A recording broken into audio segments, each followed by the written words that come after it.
En 2022 apareció una plataforma casi de la nada, se llamaba Kick. No tenía historia ni tecnología revolucionaria y entraba a competir contra Twitch, el gigante del streaming. Pero apenas meses después empezó a hacer cosas que parecían imposibles: patrocinar a un equipo de Fórmula 1, aparecer dentro del octágono de la UFC y ofrecerle a un streamer un contrato que superaba el salario anual de estrellas del fútbol como Erling Haaland o Vinicius Jr. Entonces surgió la gran pregunta: ¿de dónde sale todo ese dinero? Porque mantener una plataforma de streaming cuesta cientos de millones de dólares, y aún así Kick prometía algo que nadie más ofrecía: pagar a los creadores el 95% de lo generado. Para entender cómo una empresa nacida de la nada logró sacudir todo internet, primero tenemos que mirar más allá del logo verde y descubrir quién está realmente detrás de Kick. Durante casi una década el mundo del streaming tuvo un solo rey: Twitch. Propiedad de Amazon, la plataforma dominaba prácticamente todo el mercado de transmisiones en vivo. Millones de creadores transmitían allí todos los días y millones de espectadores más entraban para ver videojuegos, charlas o simplemente pasar el rato. El sistema parecía sólido, pero tenía un problema importante: el dinero. La mayoría de los creadores recibían solo la mitad de lo que generaban. Si un espectador pagaba una suscripción de $5, aproximadamente la mitad terminaba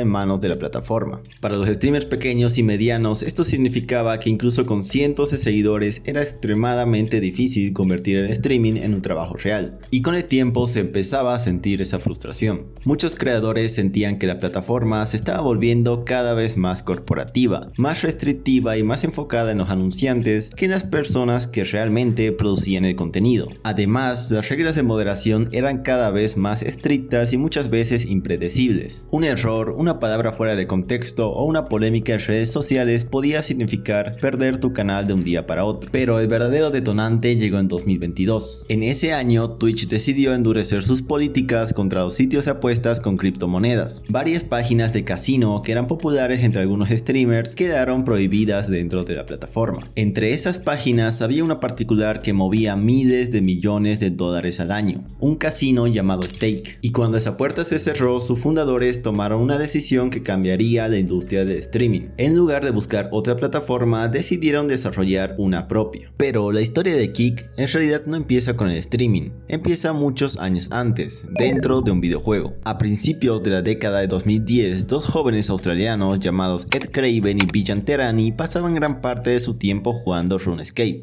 un popular juego online donde millones de jugadores interactuaban entre sí y podían obtener monedas virtuales. Pero ellos no solo jugaban, encontraron una forma de apostar. Dentro del juego empezaron a organizar peleas entre jugadores donde otras personas podían apostar usando la moneda virtual del juego. Era simple: dos jugadores peleaban y los demás apostaban quién iba a ganar. El modelo se volvió popular, tanto que eventualmente los desarrolladores del juego lo prohibieron y expulsaron a muchos de los usuarios involucrados. Pero para Craven y Terani, esta experiencia se había convertido en una idea de negocio. En 2013, cuando Bitcoin todavía valía menos de $100, lanzaron un sitio de apuestas llamado Prime Dice, uno de los primeros casinos en internet que funcionaba completamente con criptomonedas. El proyecto fue un éxito enorme, y el dinero que generaron con ese sitio les permitió crear una empresa de software llamada EasyGo, y unos años después lanzar algo mucho más grande. En 2017 nacía Stake, un casino online basado en criptomonedas que rápidamente se convertiría en uno de los más grandes del mundo, operando con una licencia en Curazao, un entorno regulatorio mucho más flexible, el cual permitió ofrecer menos reglas, mayor velocidad en transacciones, anonimato y con el boom de las criptomonedas jugando a su favor. Para 2022 el sitio ya lograba generar 2.600 millones de dólares de ingresos brutos. Pero lo más interesante no era cuánto dinero ganaban, sino cómo lo promocionaban, porque la principal estrategia de marketing de Stake no eran los anuncios ni la publicidad tradicional, era algo mucho más poderoso en la era de internet: los streamers. Durante varios años el crecimiento de Stake dependía de una estrategia muy simple: pagar a streamers para apostar en vivo. Creadores enormes encendían sus transmisiones en Twitch, empezaban a girar tragamonedas digitales y otros juegos, haciendo apuestas gigantes frente a miles de espectadores, y el casino recibía exactamente lo que quería: una atención masiva. La fórmula funcionó tan bien que el negocio explotó durante la pandemia. Millones de personas en casa viendo transmisiones en vivo y algunos de los streamers más populares del mundo comenzaron a apostar cantidades enormes frente a su audiencia. Pero esto empezó a generar polémica. Muchos creadores dentro de Twitch comenzaron a denunciar que los streams de apuestas estaban llegando a audiencias demasiado jóvenes. Otra crítica era que los casinos que aparecían en las transmisiones ni siquiera estaban regulados en muchos países. La presión creció durante meses, hasta que en octubre de 2022 ocurrió algo inesperado. Twitch anunció un cambio importante en sus reglas. La plataforma prohibía oficialmente la transmisión de varios sitios de apuestas con criptomonedas, y uno de los nombres mencionados directamente en esa lista era Stake. De un día para otro el casino perdía su mayor canal de marketing en internet. Para la mayoría de las empresas esto habría sido un golpe devastador, pero para los fundadores de Stake fue simplemente un problema con una solución bastante radical. Si Twitch no quería ese contenido en su plataforma, entonces construirían una nueva plataforma donde sí fuera posible. Así, en diciembre de 2022 nació Kick. Al principio parecía un proyecto pequeño, otra plataforma de streaming destinada al fracaso, como quizás lo fue Mixer. Pero lo que nadie sabía todavía era que detrás de esa nueva plataforma había un negocio capaz de financiar una guerra completa contra el mayor gigante del streaming.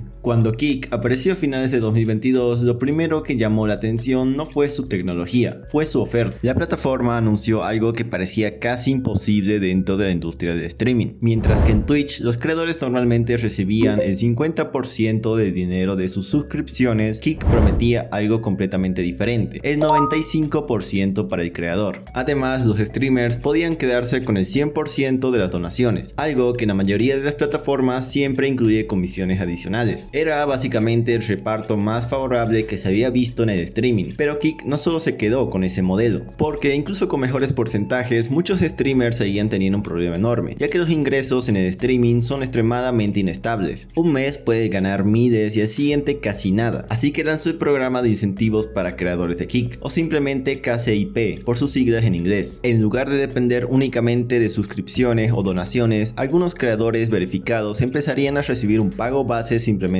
por transmitir. En las primeras versiones del programa, Kick pagaba aproximadamente $16 por cada hora transmitida a los creadores que cumplían ciertos requisitos. Esto significaba que incluso si un streamer tenía un mes difícil, seguía teniendo un ingreso mínimo garantizado. Se estaba intentando convertir el streaming en algo más parecido a un trabajo estable. Esto se hizo para atraer a streamers pequeños y medianos que en otras plataformas prácticamente no tenían ninguna forma de monetizar su contenido. En marzo de 2025 la empresa incluso redujo los requisitos para entrar al programa. Ahora bastaba con alcanzar, al menos una vez dentro de un periodo de 30 días, un promedio de 75 espectadores simultáneos, 30 horas de transmisión, 250 participantes activos en el chat y 250 seguidores. Estos requisitos eran mucho más accesibles que los sistemas de monetización de otras plataformas. Gracias a este programa, Kick había pagado más de $62 millones a creadores para finales de 2025, pero también trajo un problema. Algunos streamers comenzaron a utilizar bots para inflar artificialmente el número de espectadores o la actividad del chat y así cumplir los requisitos del programa. Esto obligó a Kick a desarrollar sistemas internos para detectar estas manipulaciones y así evitar abusar del programa. Aún así, el impacto del KCIP fue enorme. Por primera vez, miles de streamers que nunca habían ganado dinero real con el streaming empezaron a ver la plataforma como una alternativa viable a Twitch. Ese fue otro de los movimientos que permitió que Kick creciera tan rápido. Pero esto sonaba demasiado bueno para ser verdad, porque mantener una plataforma de streaming es increíblemente caro. Servidores, almacenamiento de video y ancho de banda global. Todo eso cuesta millones de dólares cada mes. Entonces, ¿cómo puede una empresa permitirse pagar tanto dinero? La respuesta estaba en el negocio que financiaba todo el proyecto, ya que el cripto casino Stake ya generaba miles de millones de dólares al año. Y para los fundadores, crear una plataforma de streaming no era solo lanzar otra empresa, era básicamente construir una máquina de marketing, basándose en el concepto del producto gancho, un producto que no necesariamente genera ganancias directas, pero que existe para atraer clientes hacia un negocio mucho más rentable. Por ejemplo, Sony afirmaba que por cada PlayStation 5 vendida perdían dinero, pero lo compensaban con las ventas de juegos, suscripciones y accesorios de la consola. Entonces, Kick es una plataforma diseñada para atraer millones de jóvenes que consumen contenido en vivo y eventualmente dirigir parte de esa audiencia hacia el mundo de apuestas de stake. En otras palabras, Kik no necesitaba ser rentable por sí sola, porque el verdadero negocio estaba en otro lugar. Pero todavía quedaba un problema enorme. Una plataforma nueva no puede crecer si nadie la mira. Kik necesitaba algo más que buenas condiciones para los creadores. Necesitaba estrellas, gente capaz de atraer miles de espectadores cada vez que encendían una transmisión. Y en junio de 2023, Kik hizo un movimiento enorme. Anunció que había firmado a uno de los streamers más grandes del planeta, Felix D'Angel, conocido en internet como XQC. Durante años había sido uno de los creadores más vistos de Twitch, acumulando millones de seguidores y transmisiones con audiencias enormes. El contrato que Kik le ofreció no se parecía a nada que se hubiese visto antes. Un acuerdo de 2 años valorado en hasta $100 millones.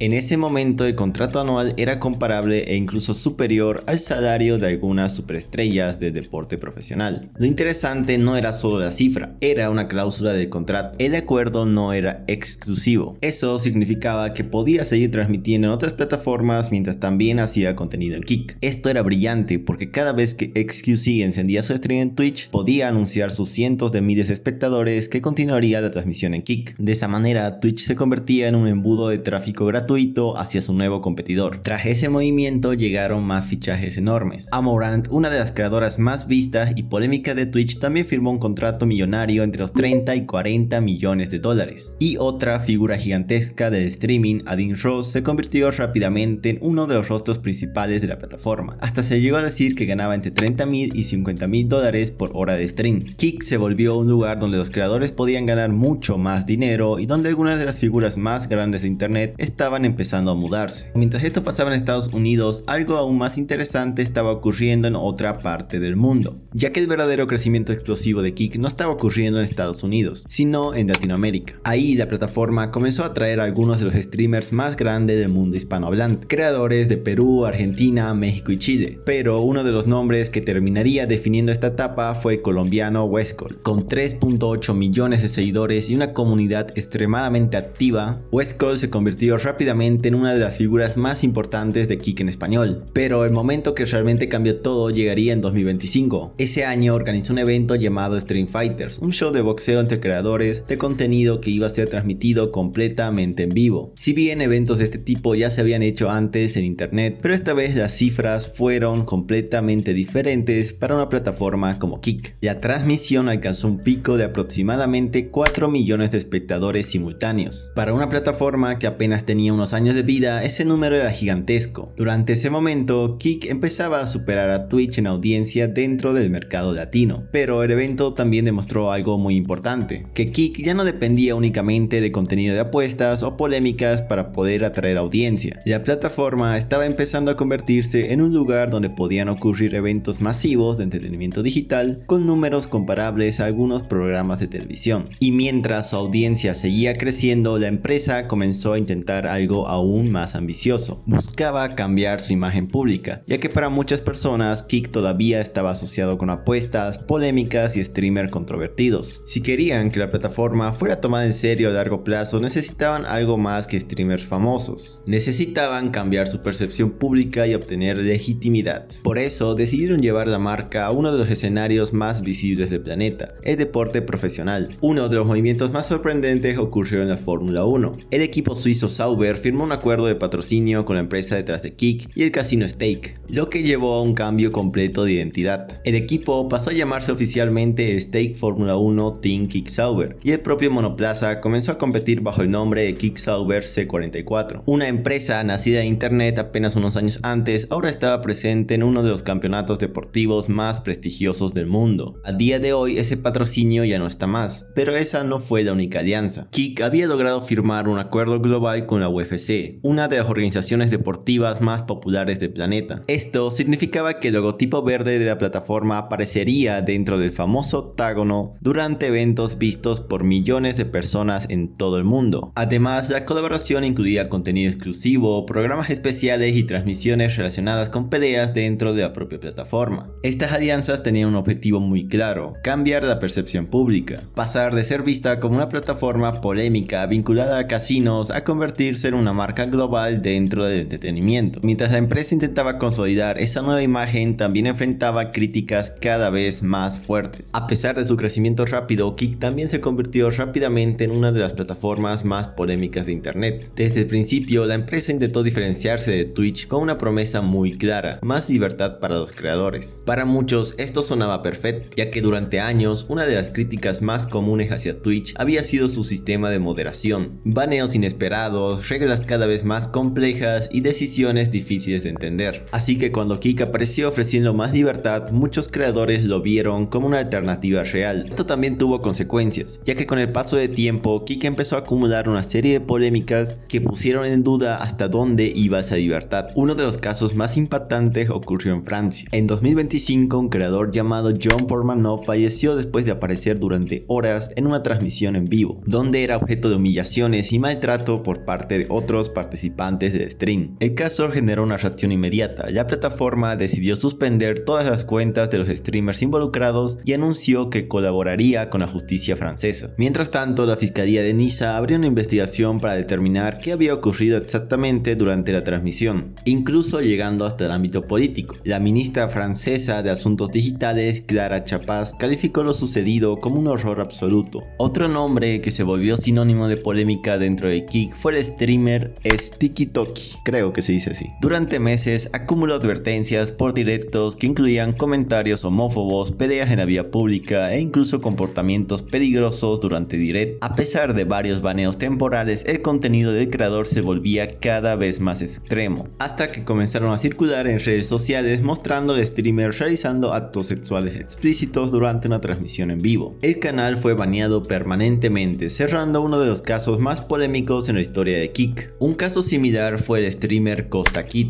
En febrero de 2026, un clip se volvió viral mostrando al creador recibiendo oral durante una transmisión en directo. El contenido iba claramente en contra de las políticas de la plataforma, que prohíben cualquier acto de este tipo en vivo. Kik terminó sancionando al streamer, pero lo que generó polémica fue la duración del castigo. Según capturas y comentarios del propio entorno del creador, el baneo había sido durante solo 3 días, una penalización que muchos usuarios consideraron extremadamente leve para un incidente de este tipo. Otro caso reconocido ocurrió en España. La plataforma decidió eliminar definitivamente la cuenta de Simón Pérez y Silvia Charro, una pareja conocida por transmitir una vida llena de excesos financiada a través de donaciones de sus espectadores. En sus directos aparecían frecuentemente consumiendo alcohol, drogas o realizando desafíos humillantes a cambio de dinero. Incluso se llegó a organizar en el chat una colecta para pagarles drogas en directo. Después de varios incidentes y considerando también el caso del streamer francés, Kik decidió banear permanentemente su canal. Todos estos casos señalaban el mismo problema. Las plataformas que recompensan el contenido más viral también corren el riesgo de incentivar el contenido más extremo, dejando una línea muy delgada entre entretenimiento y explotación. Las críticas también tenían que ver con las apuestas. Debido a su conexión con el casino Stake, algunos comenzaban a advertir sobre un posible riesgo, ya que en Kik las apuestas no eran anuncios, era entretenimiento en vivo. Streamers apostando miles o incluso millones de dólares frente a audiencias enormes. La preocupación era que ver creadores ganar grandes premios en directo pudiera normalizar ese comportamiento, especialmente entre espectadores jóvenes que todavía no entienden completamente los riesgos financieros de las apuestas. En 2026 apareció una investigación que llevó esta polémica a otro nivel. A principios de año, la revista Bloomberg Business Week publicó un análisis profundo sobre la relación financiera entre Kik y Stake. Los investigadores analizaron aproximadamente 1500 horas de transmisiones en vivo de 25 streamers diferentes que apostaban en Kik. Dentro de ese material estudiaron 500 horas completas de tragamonedas, rastreando automáticamente los saldos en pantalla, el tamaño de las apuestas y el resultado de cada giro. Su objetivo era medir algo muy específico, las llamadas grandes ganancias, premios que superan 1000 veces el valor de la apuesta inicial. Esos resultados increíbles que normalmente se vuelven virales en internet, los clips donde alguien gana cientos de miles de dólares en segundos y que alimentan la fantasía del casino. Al analizar los datos encontraron algo muy extraño. Uno de los embajadores más famosos de Stake, el rapero Drake, parecía ganar con una frecuencia estadísticamente mucho mayor que la de un jugador promedio. Según el informe, cuando Drake jugaba tragamonedas desarrollados por la empresa matriz Stake, conseguía estas grandes ganancias una vez cada 2500 giros. Para un jugador normal, este tipo de premio aparece aproximadamente una vez cada 10.000 giros, es decir, 4 veces menos frecuente. Pero lo más curioso ocurrió cuando Drake jugaba tragamonedas monedas de otros proveedores externos dentro del mismo sitio, en esos juegos sus resultados volvían a la normalidad. Otro streamer enorme de la plataforma, Adin Ross, también mostró anomalías similares durante sus transmisiones. Y mientras ese debate seguía, una cosa quedó clara: Kick no necesitaba ser rentable por sí sola, porque su verdadero valor estaba en otro lugar, en atraer a millones de espectadores jóvenes y convertir esa atención en uno de los sistemas de marketing más poderosos de internet. En apenas unos años, Kick pasó a ser de un experimento desconocido a convertirse en una de las plataformas más influyentes del mundo del streaming. Aunque su mayor impacto no fue simplemente crecer, fue obligar a toda una industria a cambiar. Durante mucho tiempo, Twitch dominó el mercado sin una competencia real. Los creadores se adaptaban a sus reglas no porque fueran perfectas, sino porque no existía otra alternativa viable. Hasta que apareció Kick. De repente, miles de streamers se encontraron frente a algo que no habían tenido en años: una opción con mejores ingresos, contratos y menos restricciones. La presión fue tal que Twitch empezó a hacer algo que durante años parecía imposible: ajustó sus políticas, permitió transmisiones simultáneas y mejoró sus programas de monetización para creadores. Y no fue por decisión propia, sino porque el mercado por primera vez en mucho tiempo lo exigía. Entonces, ¿por qué Kick logró lo que otros gigantes tecnológicos como Microsoft o Mixer no pudieron? La respuesta es simple: Kick no nació como una plataforma tradicional, nació respaldada por un sistema mucho más grande vinculado a stake. Esto le permitió algo que casi ninguna empresa puede permitirse: crecer sin la presión inmediata de ser rentable, invertir millones, comprar estrellas del stream y cambiar el juego. Una estrategia sin duda arriesgada pero increíblemente efectiva. Hoy, con cientos de millones de horas vistas cada mes, presencia global y una influencia que sigue creciendo, Kick ya no es solo una promesa. Es una muestra de que incluso los mercados que parecen dominados pueden cambiar de la noche a la mañana cuando aparece el incentivo correcto. Y tal vez la verdadera historia no es quién ganó, sino que tuvo que pasar detrás para que todo esto fuera posible.